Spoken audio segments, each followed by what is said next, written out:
Well, at first it made us awful mad over here because of what we're going through over here, and said it made us so mad we didn't know what to do, but said now we just ignore it because we know what we have to do over here, you know. And they saw a reason for our being over there. For more than 50 years, Dale Evans stood beside America's most beloved cowboy, smiling, singing, and preaching faith. But near the end of her life, that calm surface finally cracked because of one powerful actor. He mocked her, diminished her, and turned her deepest beliefs into a public joke. So, who was bold enough to treat a legend as if she didn't matter at all? Stay with us as we uncover the name of this actor, and you'll be shocked by what Dale Evans was forced to endure. Number 1, Roy Rogers, the beloved husband who silenced her at home. The world adored Roy Rogers. That was exactly the problem. To millions of Americans, Roy Rogers was kindness on horseback. Calm, gentle, moral, the man children trusted instinctively. But inside the home, Dale Evans lived with a very different version of him, one the public was never meant to see. Roy ruled his household with rigid discipline. His word was final. Decisions about parenting, faith, and daily life were not discussions. They were directives. Dale later admitted that many times she felt like a guest in her own family, expected to comply quietly to preserve the image America loved. One moment stayed with her for decades. During a disagreement about how one of their adopted children should be punished, Roy shut her down firmly, publicly, and without hesitation in front of the children. His authority was absolute. Dale fell silent, not because she agreed, but because she knew resistance would fracture the family myth. Years later, she finally said it out loud. Roy was gentle to the world. At home, gentleness was not always what ruled. That sentence wasn't bitterness. It was release. The resentment didn't come from cruelty. It came from control, from emotional distance, from being expected to endure grief, especially after the deaths of their daughters Robin and Debbie, without demanding emotional presence in return. Roy coped by tightening structure. Dale needed vulnerability. They never met in the middle. She never left him. She never publicly criticized him while he was alive. But privately, the resentment hardened into something permanent. By the time Roy died in 1998, it was too late for confrontation, too late for repair. Dale Evans didn't hate Roy Rogers in anger. She hated him in silence, and that silence cost her decades of her emotional life. Number 2, John Wayne, the star who mocked her faith in public. If you asked people back then who the biggest man in Hollywood was, the answer came out instantly: John Wayne.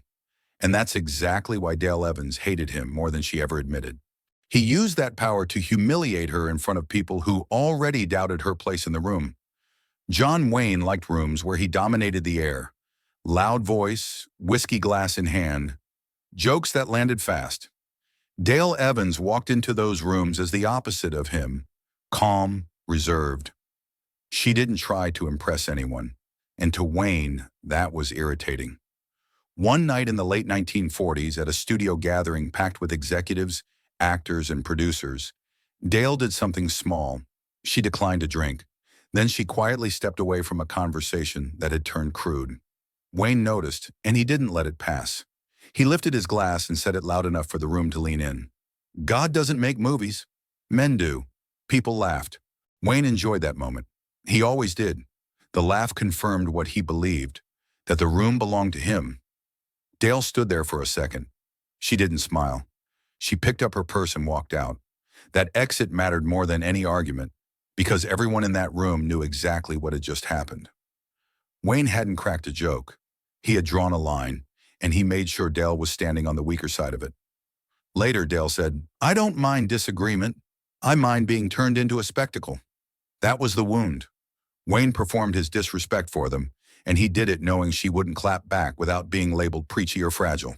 After that night, Dale avoided him whenever she could. She declined joint appearances.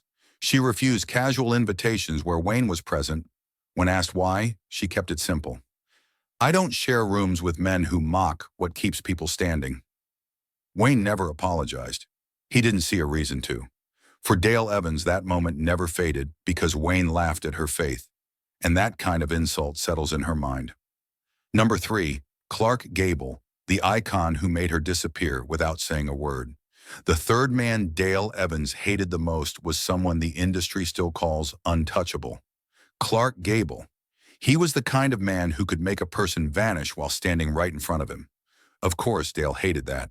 From the first days they shared a set, Dale sensed the imbalance. Gable never greeted her, never acknowledged her presence unless a camera forced him to. When scenes were blocked, he leaned toward the director, speaking in low tones, positioning himself so Dale was literally pushed to the edge of the frame. Crew members noticed. Nobody intervened. Gable had habits everyone understood. Rehearsals became optional when the scene didn't center him. Call times shifted when women carried emotional weight. Adjustments happened quietly. Someone else always paid the price. During a scene they shared, cameras rolled smoothly. The dialogue flowed. Then, without warning, Gable stopped mid-moment. He checked his sleeve, glanced toward the lights, and walked off set. No explanation, no acknowledgement. The room froze. Nobody followed him. Nobody asked questions. After several tense minutes, an assistant director approached Dale. His voice stayed low.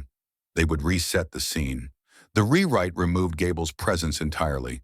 The focus shifted. The camera stayed with her. That was the message. Later, Dale learned this wasn't rare behavior. Gable's reputation protected him. If a scene didn't elevate him, it changed. Women adjusted their expectations. Careers survived by staying quiet. Years later, she explained the resentment in a single line to a close friend. "He didn't insult me. He made me irrelevant." She understood confrontation would end her career. Silence preserved it. That choice haunted her. To Dale Evans, Clark Gable became proof that Hollywood didn't silence women with words. It erased them with indifference. And that kind of hatred lasts longer than anger ever could. Number 4, Gene Autry, the rival who smiled while quietly blocking her career. When people talk about the men Dale Evans despised, they often miss the one who hurt her fourth, Gene Autry. He chose silence, timing, and doors that quietly closed when she wasn't looking. That subtlety made him more unsettling than the ones who attacked her openly. Long before, Gene Autry was the cowboy who feared losing ground. And when Dale Evans began rising beside Roy as the Queen of the West, Autry didn't see a fellow performer. He saw a crack in his own empire. The hostility started quietly. Dale noticed changes before she heard explanations. Scripts stopped coming, invitations softened, then disappeared. A radio appearance was suddenly rescheduled. None of it looked accidental, but none of it came with fingerprints either. Behind studio doors, Autry played the long game. He leaned on producers who owed him favors. He nudged network executives toward safer programming. He pushed schedules so Roy and Dale's show aired opposite stronger competition. The goal stayed simple: keep her visibility controlled, keep her influence capped. One producer finally said the quiet part out loud. "Gene doesn't want you getting too big." That sentence landed harder than any insult ever could. Dale understood immediately what was happening. Autry wasn't fighting Roy directly.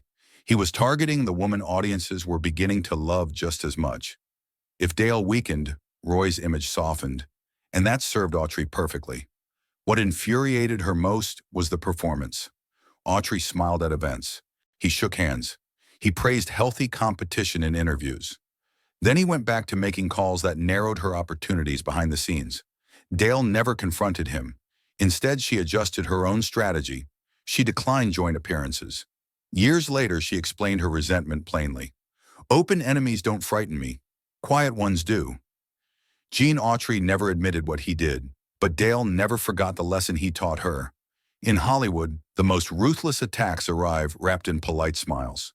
Number 5, Bob Hope, the comedian who turned her pain into a punchline. By the time you reach the 5th person Dale Evans despised the most, the story takes an unexpected turn. This wasn't a cowboy, not a rival. It was the man America trusted to make everything feel lighter. Bob Hope. Dale didn't fear him. She didn't compete with him. She didn't even dislike his comedy at first. What she hated was the moment he decided her pain belonged to his punchlines. It happened during a televised appearance when Hope leaned into one of his familiar bits. He joked about the holy cowgirl, a woman so clean and faithful that she looked manufactured. The implication landed clearly. Dale's beliefs weren't real. They were wardrobe, studio polish, a costume like fringe on a jacket. The audience laughed on cue, but Dale sat still. She didn't smile politely. She didn't play along. She looked down, hands folded, waiting for the segment to end. Later that night, someone from the production staff suggested Hope hadn't meant harm. Dale disagreed quietly. He knew exactly what he was doing, she said. He knew it would land. What made it worse came later. Hope repeated the joke at another event, slightly sharper this time, milking the laugh longer. That repetition told her everything she needed to know. The joke wasn't accidental, it was profitable. For Dale, faith wasn't image management. It carried her through the deaths of Robin and Debbie. It steadied her through long absences, loneliness, and grief that never fully lifted. Hearing it turned into comedy felt like a public stripping of meaning. She didn't confront him. She didn't demand an apology. She didn't issue statements. She did something far colder. She just disappeared. Invitations involving Hope went unanswered. Joint appearances became impossible. When asked privately, she kept her response brief. I don't laugh at people's lifelines. On the other side, Bob Hope never apologized. He never acknowledged the damage. And Dale always knew it. Dale Evans didn't rage. She endured. But endurance leaves scars. Which of these men do you think hurt her the most? And why do you think she waited so long to speak? Leave your thoughts below and subscribe for more stories about the truths Hollywood legends were never allowed to.